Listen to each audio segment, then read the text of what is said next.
جی ناظرین السلام علیکم۔ سب سے پہلے تو آپ کو بہت زیادہ مبارکباد ہو پاکستان کے میچ جیتنے کی۔ پاکستان میچ ایسے جیتتا ہے کہ 4-6 لوگوں کو ہارٹ اٹیک کرا کے دم ہی لیتا ہے۔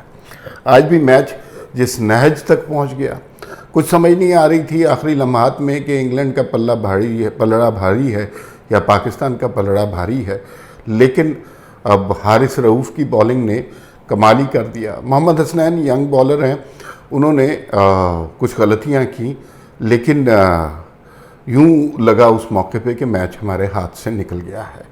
پاکستان کی بیٹنگ نے جو ہے رضوان کے علاوہ کوئی خاص کارنامے سر انجام نہیں دیے۔ آصف کو موقع کم ملا اور 2-3 گیندیں کھیلیں اور اس پہ ان کا سکور آپ سب نے دیکھ لیا۔ بہرحال یہ سیریز بہت انٹرسٹنگ ہو گئی ہے اور دن بدن اب اس کے انٹرسٹ میں اضافہ ہو رہا ہے۔ اب 7 میچوں کی سیریز 2-2 سے برابر ہو گئی ہے۔ اب 3 میچ اور رہتے ہیں۔ اگر اسی طرح ایک میچ جیتنے ایک ہارنے کی روایت قائم رہی تو 7واں میچ بہت دلچسپ ہوگا۔ آپ تمام لوگوں کو بہت مبارکباد ہو کہ پاکستان نے یہ میچ بالآخر جیت ہی لیا۔ سیریز 2-2 سے برابر ہو گئی ہے اور اگلے 3 میچوں میں انٹرسٹ لوگوں کا بڑھ گیا۔ آج جو پاکستان کی خبریں رہیں اس حوالے سے بہت تیزی سے خبریں آ رہی ہیں اور ان سب پر بات کرنا لازمی ہے۔ سب سے اہم موضوع جو ہے وہ تو ایک ہی بنا ہوا ہے اور وہ آڈیو لیکس کا معاملہ ہے۔ اس میں پہلے وزیر اعظم کی جو ہے ایک آڈیو لیک ہوئی، پھر اس کے بعد ایک وفاقی کابینہ کی جس میں رانا ثناءاللہ، خواجہ آصف وغیرہ سارے شامل ہیں، ان کی بھی آڈیو لیک ہو گئی ہے۔ ابھی تک اس میں کوئی غلط بات نہیں، کوئی کرپشن کا الزام نہیں، کوئی دھوکہ دہی، کوئی طاقت کے استعمال کا کوئی الزام سامنے نہیں آیا، بلکہ کچھ لوگ کہہ رہے ہیں کہ اس طرح کی آڈیو لیک کا فائدہ بالآخر پی ڈی ایم کو یا نون لیگ کو یا حکومتی اتحاد کو ہی ہو رہا ہے، اس لیے کہ ایک لفظ ابھی تک کسی کے بارے میں کوئی غلط نہیں کہا گیا۔ جو مریم نواز کے حوالے سے بات تھی اس کی بھی کلیئرٹی ہو گئی ہے اور پھر ظاہر ہے چیک کیا جا سکتا ہے کہ کہیں پہ کوئی مس ہینڈلنگ یا مس ڈیلنگ تو نہیں ہوئی، تو وہ اس طرح کی کوئی بات نہیں ہے۔ لیکن یہ آڈیو لیکس ہونے کا سلسلہ جاری ہے۔ اس کے پیچھے کون ہو سکتا ہے؟ ابھی تک لوگ مختلف قیافے، مختلف اندازے لگا رہے ہیں، حتمی رپورٹ کسی کے پاس نہیں۔ کچھ لوگ کہہ رہے ہیں کہ کچھ لوگ پکڑے گئے ہیں۔ اچھا، وہ لوگ پکڑے جائیں گے تو وہ ہینڈلر ہوں گے یا وہ فرنٹ مین ہوں گے جو پکڑے جائیں گے، ان کے پیچھے یہ کون سازش کر رہا؟ عموماً سازش کا جو سرا ہے وہ اس طرح پکڑا جاتا ہے یا کسی جرم کا کہ اس جرم سے فائدہ کس کو ہو رہا ہے، اور فائدہ عمران خان کو ہو رہا ہے۔ ظاہر ہے وزیر اعظم کی بے عزتی ہو رہی ہے، ان کی چھوٹی چھوٹی باتیں جو ہیں وہ باہر نکل رہی ہیں جو کہ نہیں آنی چاہیے۔ کسی بھی ملک کے وزیر اعظم کی اس طرح کی گفتگو سامنے نہیں آنی چاہیے۔ یہ پورے ملک کی بہت بے عزتی کی بات ہے اگر اس طرح کی آڈیوز لیک ہونا شروع ہوئی۔ اگر اس کا عمران خان کو فائدہ ہو رہا ہے تو کیا یہ سمجھنا چاہیے کہ یہ عمران خان ریکارڈ کر رہے ہیں؟ میرا نہیں خیال کہ عمران خان کے پاس اتنی ایبلٹی، اتنی کیپیبلٹی ہے اور وہ اس طرح کی آڈیو لیکس کر سکتے ہیں۔ بالکل نہیں کر سکتے۔ کوئی ان کے لیے کر رہا ہے۔ وہ کوئی کون ہے؟ وہ کوئی دوسری ایجنسی ہے، کوئی ایسا شخص ہے جس کو کسی فائدے کی توقع ہے، کوئی ایسا شخص ہے جس کو کسی بہت بڑے عہدے کی توقع ہے، اور جیسے جیسے اس عہدے کی توقع مرتی جا رہی ہے وہ اپنے جو ہے وہ مزید وینم نکال رہا ہے، اور ابھی اس طرح کی مزید چیزیں آئیں گی۔ آج ایک اور خبر جس پہ بات کرنی ہے، عمران خان نے آج کہا کہ ہم نے ایک آخری واردات ڈال دی ہے۔ پہلی بات تو یہ کہ وزیر اعظم کے لیول پہ جو شخص رہا ہو اسے اس طرح کے الفاظ یوز ہی نہیں کرنے چاہیے۔ واردات ڈال دی ہے اور یہ وہ بہت غلط معنوں میں یہ الفاظ استعمال ہوتے ہیں۔ لیکن اس سے مراد کیا ہے؟ کیا یہ آڈیو لیکس جو ہیں نیم البدل ہیں لانگ مارچ کا؟ کیا اس سے اتنا پریشر کریٹ کیا جائے گا کہ حکومت گر جائے گی؟ کیا آرمی چیف کا فیصلہ عمران خان کے ہاتھ میں آ جائے گا؟ کیا وہ شخص جو عمران خان میں آرمی کے ذہن میں آرمی چیف کے لیے سب سے موزوں ہے وہ شخص آرمی چیف بن جائے گا؟ تو پھر وہ ابھی تک تو کوئی ایسے نظر نہیں آ رہے، آثار نظر نہیں آ رہے. اس کا مطلب ہے کہ واردات مکمل نہیں ہوئی، ابھی اس واردات میں کچھ اور چھلانگیں بھی باقی ہیں. اب آگے کیا ہو سکتا ہے؟ وزیر اعظم کی آڈیو لیک ہم نے سن لی، کابینہ انتہائی انسیکیور ہے، وزیر اعظم ہاؤس محفوظ نہیں ہے، مریم نواز کی گفتگو یا بات یا اس کے حوالے سے وہ چیز محفوظ نہیں ہے. کیا محفوظ ہے پھر؟ کون یہ شخص کر رہا ہے؟ اب نیکسٹ کیا ہو سکتا ہے؟ کیا لندن میں کسی میٹنگ کی کوئی آڈیو لیک ہو جائے گی؟ کیا جنرل باجوہ کی کوئی آڈیو لیک ہو جائے گی؟ اب یہی لگتا ہے کہ اب اس کے بعد ایک سٹیپ تو وہی جو واردات ڈالنے والی بات کر رہے ہیں.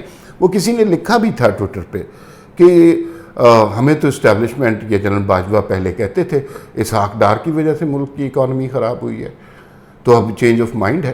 تو سارا غصہ جو ہے وہ جنرل باجوہ پر اور موجودہ اسٹیبلشمنٹ پہ نکالا جا رہا ہے، اور اس میں ایک ایک سٹیپ آگے لیا جا رہا ہے، ایک ایک سٹیپ آگے لیا جا رہا ہے. میں آپ کو کافی دنوں سے یہی بات بتا رہا ہوں کہ 29 نومبر تک یہ سٹیپس لیے جاتے رہیں گے. تو وہ کون شخص ہے جو جنرل باجوہ یہ موجودہ حکومت کے خلاف، موجودہ اسٹیبلشمنٹ کے خلاف یہ کام کر رہا ہے؟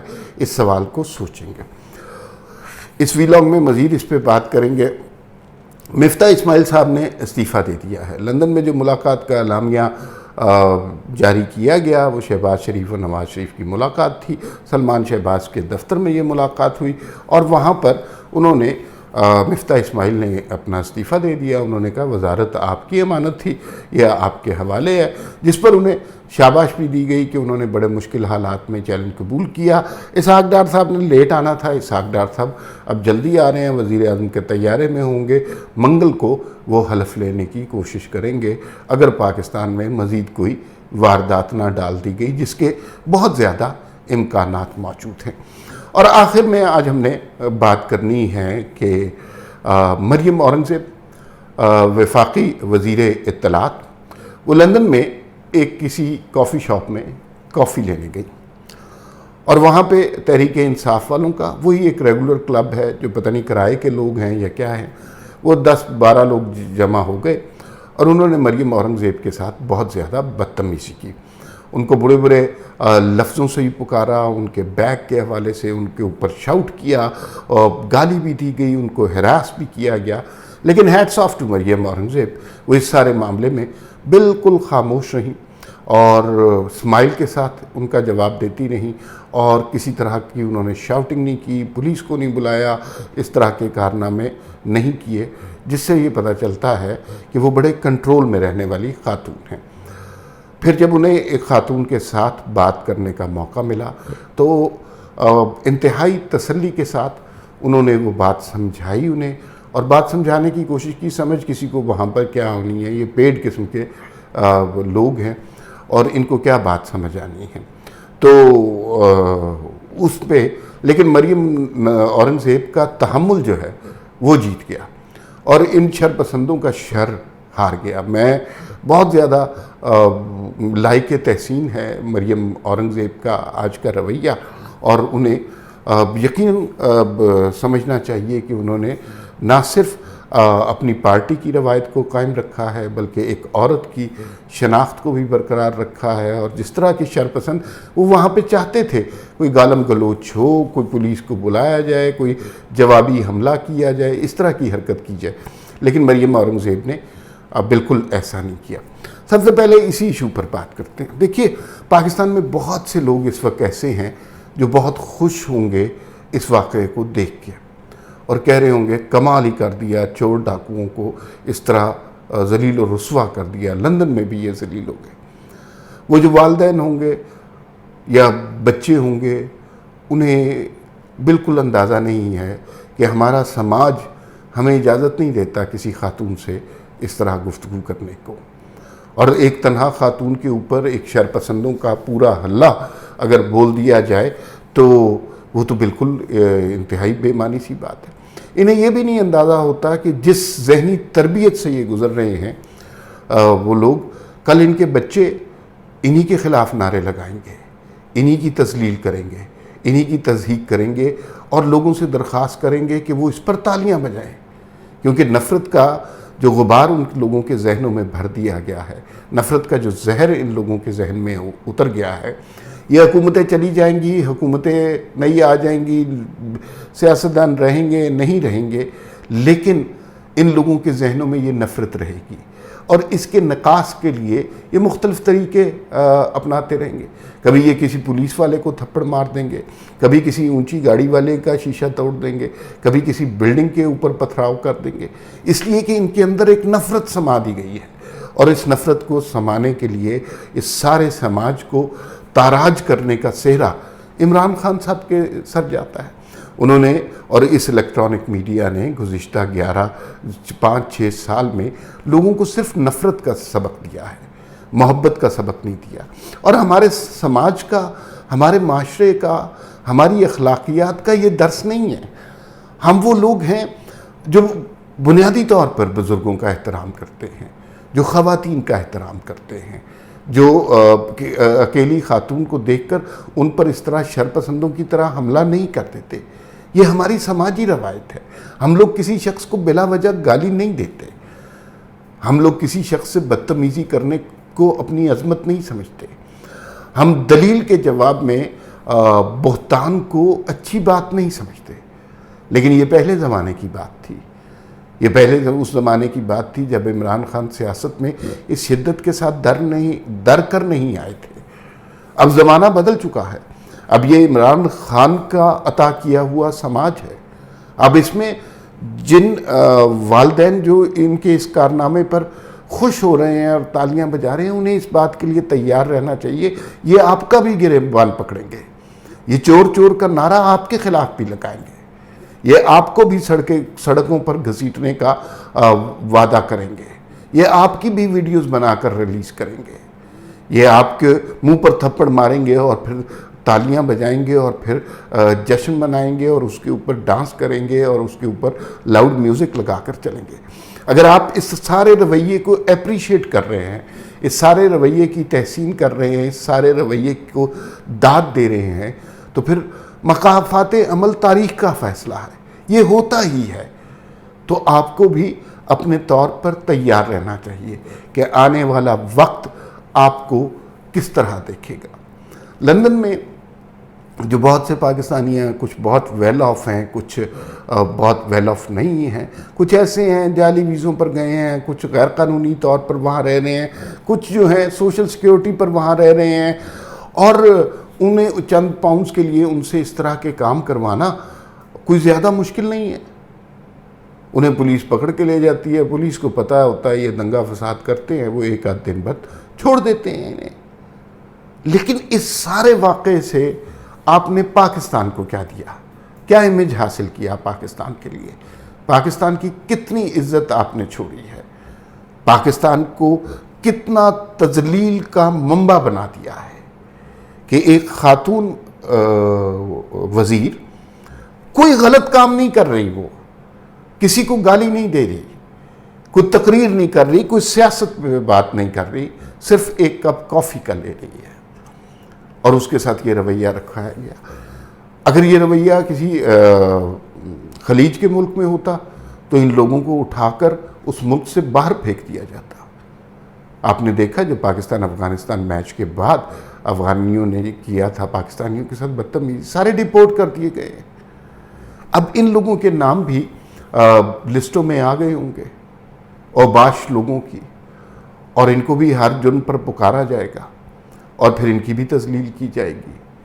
لیکن شاید یہ ان چیزوں سے ماورا ہیں، اور بہت افسوس کی بات ہے کہ جو رویہ ان لوگوں نے تحریک انصاف کے اور عمران خان کے کہنے پہ شروع کیا ہوا ہے، یہ کسی کے لیے بھی اچھا نہیں۔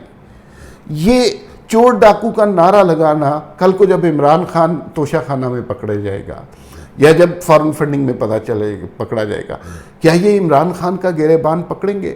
یا ان کے ذہنوں پر آہنی ہیلمٹ یا خود چڑھا دیے گئے ہیں جس میں انہیں صرف دوسری سیاسی جماعتیں چور ڈاکو نظر آتی ہیں؟ تو یہ رویہ نہایت ناقابل برداشت ہے، یہ ہمارا رویہ نہیں ہے۔ میں مانتا ہی نہیں ہوں کہ ہماری سوسائٹی ایسی ہے۔ ہم تو بڑے ہمدرد قسم کے، محبت کرنے والے لوگ ہیں، اس معاشرے میں جس طرح انتشار کو، جس طرح نفرت کو پرورش دی گئی ہے، اس سے اب کوئی بھی نہیں بچے گا۔ جس شخص کے پاس بڑی گاڑی ہے اس کے گھر کا دروازہ توڑا جائے گا، ہر شخص کی آڈیو ویڈیو لیک ہو جائے گی، اور پھر تالیاں بجانے والے چاہے ادھر کے ہوں یا ادھر کے ہوں، یہ عطا عمران خان کیے ہوئے ہیں۔ اس شخص نے اس سارے سماج میں نفرت بھر دی ہے۔ آج تک کوئی محبت کا پیغام، آج تک کوئی پیار کی، نرمی کی بات، کوئی امن کی بات، کوئی خلوص، محبت، بھائی چارے کی بات ہم نے خان صاحب کے منہ سے نہیں سنی۔ تو جو خان صاحب کے پیروکار ہیں انہوں نے یہی سبق سیکھا ہے کہ دلیل سے بڑی چیز گالی ہوتی ہے، محبت سے بڑی چیز نفرت ہوتی ہے، اور خواتین کی بے حرمتی کر کے اس پر تالیاں بجانا بڑا احسن اقدام ہوتا ہے۔ یہ آپ کو، جن لوگوں کے یہ بچے ہیں ان کو اپنے گھروں میں تیار رہنا چاہیے، کل یہ آپ کے ساتھ بھی کریں گے۔ بات ذرا لمبی ہو گئی، بہت ساری اور باتیں کرنی تھی، سوری۔ اچھا، آڈیو لیکس کے حوالے سے دیکھیے، آڈیو لیکس کا فائدہ عمران خان کو ہو رہا ہے۔ عمران خان آڈیو لیک خود نہیں کروا سکتے، کوئی ان کے لیے کر رہا ہے، کوئی وہ جو عمران خان کا ہمدرد بنا ہوا ہے، لیکن عمران خان سے ہمدردی جتانے کے بہانے اس کے اپنے کچھ مقاصد ہیں، اور وہ اپنے مقاصد پورے کرنے کی کوشش کر رہا ہے۔ اس طرح کا سوفسٹیکیٹڈ سسٹم، ہیکنگ، ریکارڈنگ، یہ عام آدمی کے بس میں تو ہے ہی نہیں، یہ کہ کوئی سیاستدان تو کر ہی نہیں سکتا۔ اس کے لیے تو بہت ماڈرن ٹیکنالوجی استعمال کرنی پڑتی ہے۔ کیا اس کا مطلب ہے کہ اب ادارے کے اندر دو فیکشنز بن گئے ہیں جو ایک دوسرے پہ کیچڑ اچھال رہے ہیں؟ کیا جنرل فیض ابھی تک فعال ہیں؟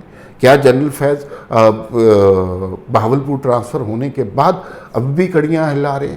کیا اگلی آڈیو جنرل باجوہ کی لیک ہونے والی ہے؟ کیا آخری واردات وہ ہے؟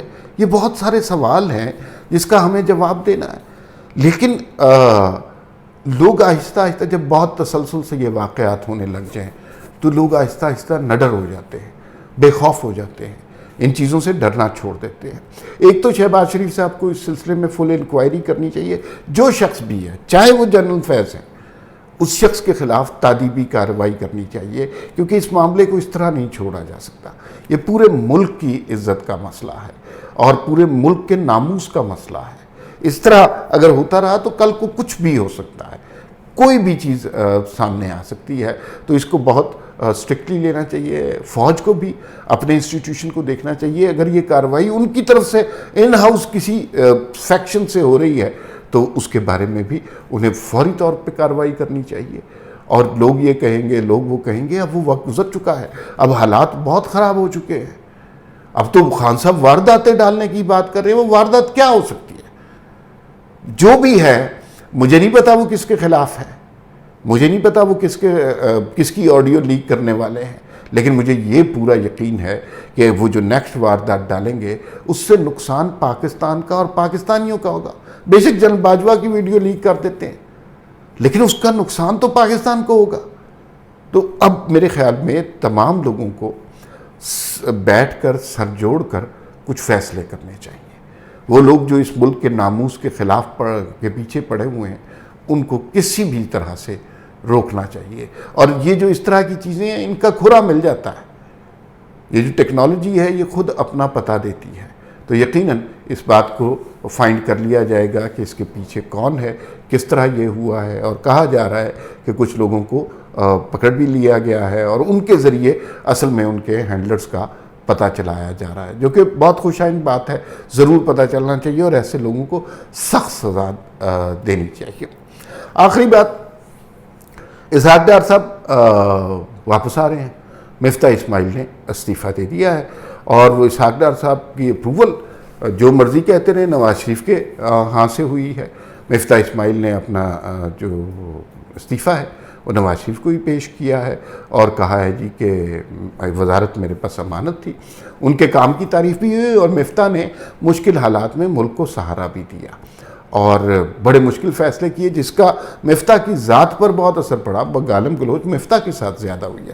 اب اسحاق ڈار صاحب آ رہے ہیں، لوگوں کی توقعات بہت ہیں، حالات بھی تھوڑے سے مختلف ہیں، دنیا سے اب امداد بھی ملنے کی توقع ہے۔